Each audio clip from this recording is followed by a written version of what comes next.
Fundamental rights are a guarantee against the arbitrary action of the state. രാഷ്ട്രത്തിൻ്റെ സ്വേച്ഛാധിപത്യപരമായ പെരുമാറ്റങ്ങൾക്കെതിരെ ഭരണഘടന നൽകുന്ന ഒരു സംരക്ഷണമാണ് fundamental rights. Fundamental rights are not absolute. ഇത് absolute അല്ല. There may be certain restrictions.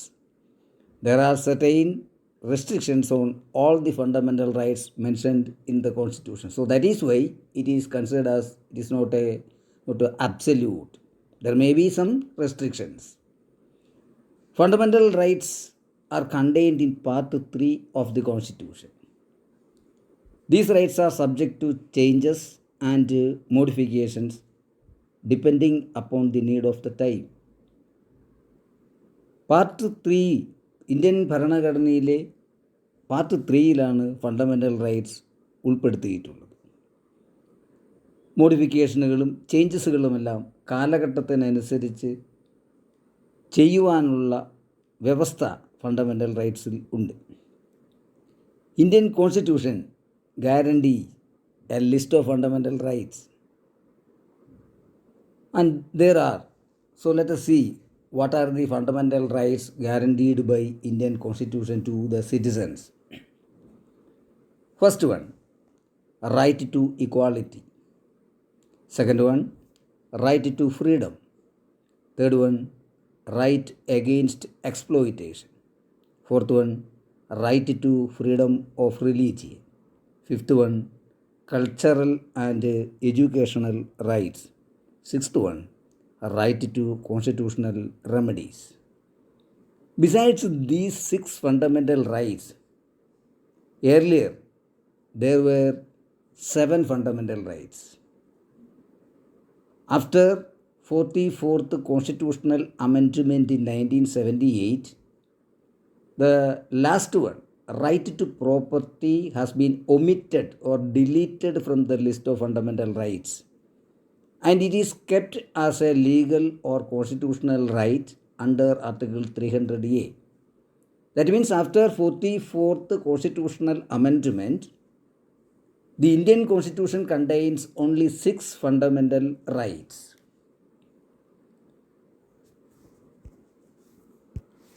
Articles 12 to 35 of Indian Constitution deal with fundamental rights. So now let us see each one in detail. The first one, that is right to equality. According to Article 14, equality before law and equal protection of law is available to all. All will be treated equally. There is no privilege, there is no restriction. Everyone will be treated equally before law. That is what it means. It prohibits discrimination on grounds of religion, race, caste, sex or place of birth between citizens. ഒരാളുടെ ജന്മസ്ഥലം ഏതെന്നോ അയാൾ ഏത് മതത്തിൽപ്പെട്ടവനെന്നോ ഏത് ജാതിയിൽപ്പെട്ടവനെന്നോ പരിഗണിക്കാതെ എല്ലാവരെയും നിയമത്തിൻ്റെ മുമ്പിൽ തുല്യരായി പരിഗണിക്കുക എന്നതാണ് റൈറ്റ് ടു ഈക്വാളിറ്റി എന്ന ഫണ്ടമെൻ്റൽ റൈറ്റ് കൊണ്ട് ഉദ്ദേശിക്കുക. അവിടെ എല്ലാവരും, ഇന്ത്യയിലെ എല്ലാ പൗരന്മാരും നിയമത്തിൻ്റെ മുൻപിൽ ഒരുപോലെ ട്രീറ്റ് ചെയ്യപ്പെടും. Equal protection of law and equal treatment by the law. Further, on the basis any of these grounds a citizen cannot be denied admission to educational institutions maintained by the state or receiving aid out of state funds. അപ്പോൾ ഇത് ഉറപ്പ് നൽകുന്നു, സർക്കാരോ സർക്കാരുമായി ബന്ധപ്പെട്ട അല്ലെങ്കിൽ സർക്കാരിൻ്റെ സാമ്പത്തിക സഹായം നേടുന്ന വിദ്യാഭ്യാസ സ്ഥാപനങ്ങളോ മേൽപ്പറഞ്ഞ യാതൊരുവിധ പരിഗണനയുടെ പേരിൽ ഒരു വിവേചനം ഒരിക്കലും ഒരു പൗരനോട് കാണിക്കാൻ പാടില്ല. അതാണ് റൈറ്റ് ടു ഈക്വാളിറ്റി. നിയമത്തിൻ്റെ മുമ്പിലുള്ള തുല്യത, തുല്യ പരിരക്ഷ നിയമത്തിനാൽ. 2, റൈറ്റ് ടു ഫ്രീഡം.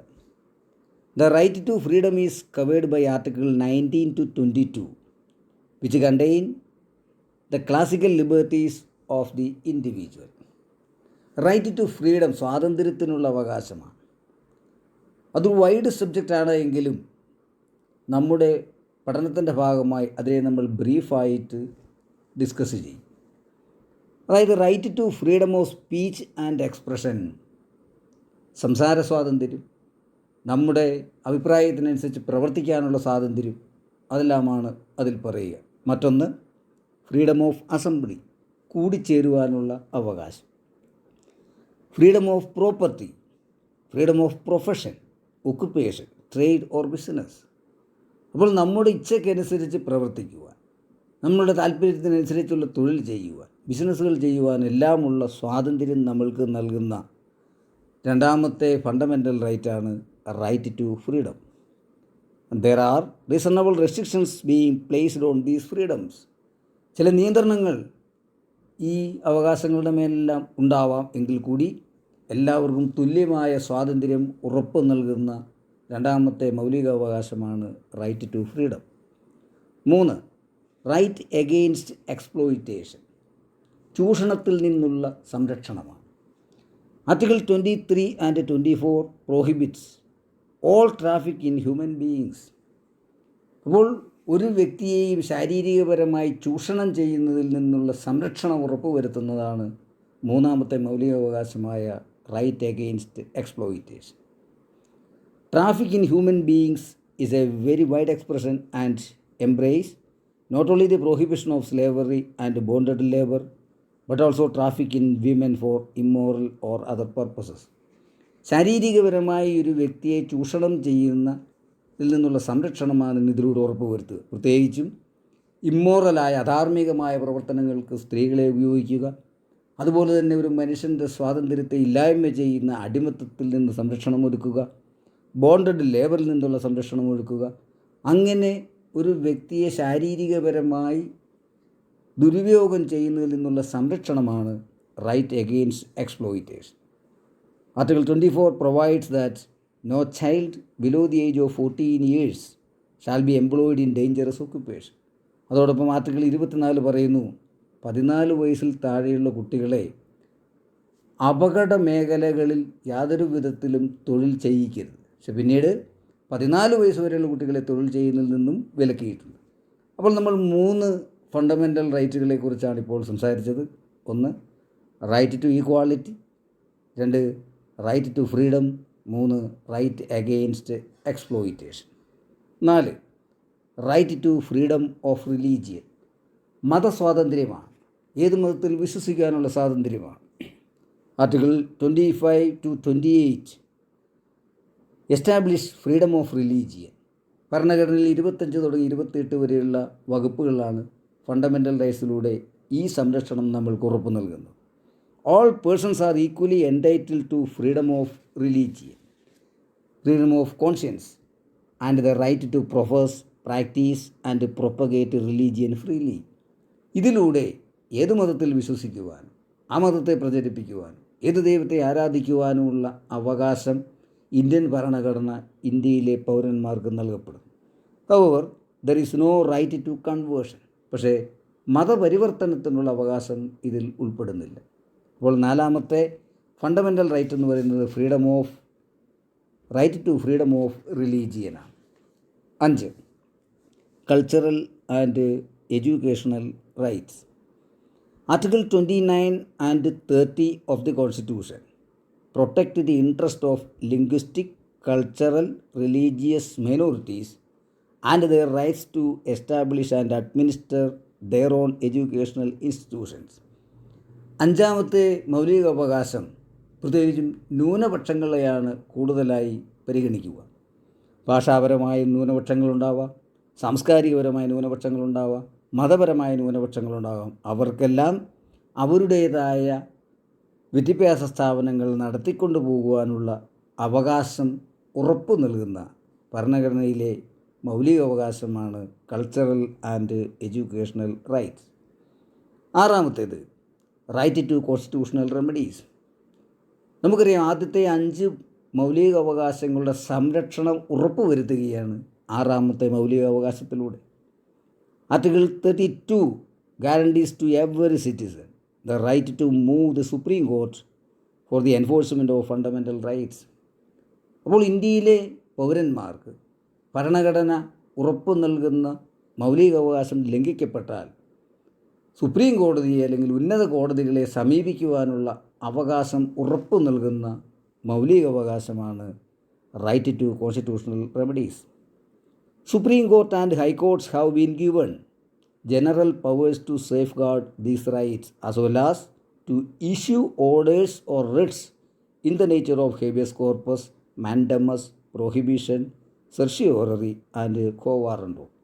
അപ്പോൾ ഏതെങ്കിലും ഒരു മൗലിക അവകാശം ലംഘിക്കപ്പെട്ടാൽ ഇന്ത്യൻ പൗരന്മാർക്ക് സുപ്രീം കോടതിയെയോ അല്ലെങ്കിൽ സംസ്ഥാന ഹൈക്കോടതികളിലോ സമീപിക്കുവാനുള്ള ഒരു അവകാശത്തെയാണ് റൈറ്റ് ടു കോൺസ്റ്റിറ്റ്യൂഷണൽ റെമഡീസ് എന്ന് പറയുക.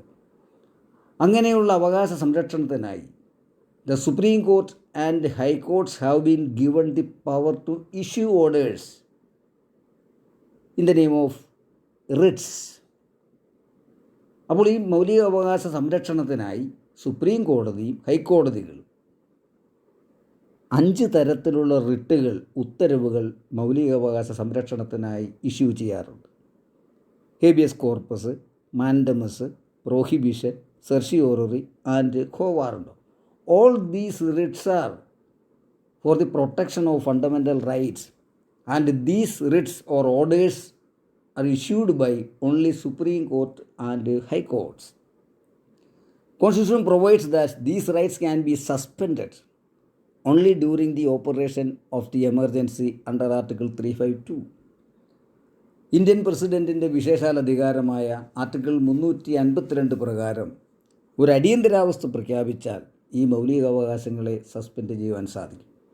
So these fundamental rights can be suspended only during emergency and as soon as the emergency is over these fundamental rights may be restored. അപ്പോൾ മൗലികാവകാശം വളരെയധികം സംരക്ഷണം ഓരോ ഇന്ത്യൻ പൗരനും പ്രദാനം ചെയ്യും. And besides these 6, as I have told you earlier, there was another fundamental right up to 1978. 44th constitutional amendment വരെ മറ്റൊരു മൗലികാവകാശം കൂടി ഉണ്ടായിരുന്നു, റൈറ്റ് ടു പ്രോപ്പർട്ടി എന്ന്.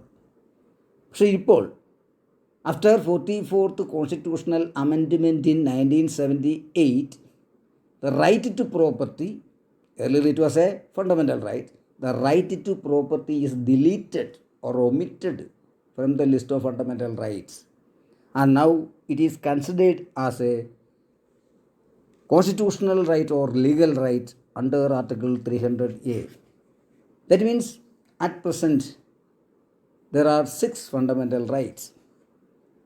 Before concluding the discussion, let us see the main points to be remembered. എന്തൊക്കെയാണ് ഓർത്തു വയ്ക്കേണ്ട പ്രധാനമായിട്ടും ഉള്ള കാര്യങ്ങൾ ഇന്ന് നമ്മൾ ഡിസ്കസ് ചെയ്തത്? Indian constitution came into force on 26th January 1950. 1950 ജനുവരി 26 ഇന്ത്യൻ ഭരണഘടന നിലവിൽ വന്നത്. അതാണ് republic day. Part 3 of Indian Constitution contains 6 fundamental rights. After 44th Constitutional Amendment, the Indian Constitution contains 6 fundamental rights. Earlier there were 7 fundamental rights, but after 44th Constitutional Amendment, the right to property is deleted from the list of fundamental rights, and now it is a constitutional right under Article 300A. That means at present there are 6 fundamental rights to Indian citizens. So let us see once more what are the fundamental rights guaranteed by Indian Constitution to the Indian citizens. First one, right to equality. Second one, right to freedom. Third one, right against exploitation. Fourth one, right to freedom of religion. Fifth one, cultural and educational rights. And sixth one, right to constitutional remedies. These are the fundamental rights guaranteed by the Indian Constitution. So these fundamental rights are considered very much important for the citizens, and these are fundamental, very important rights to Indian citizens.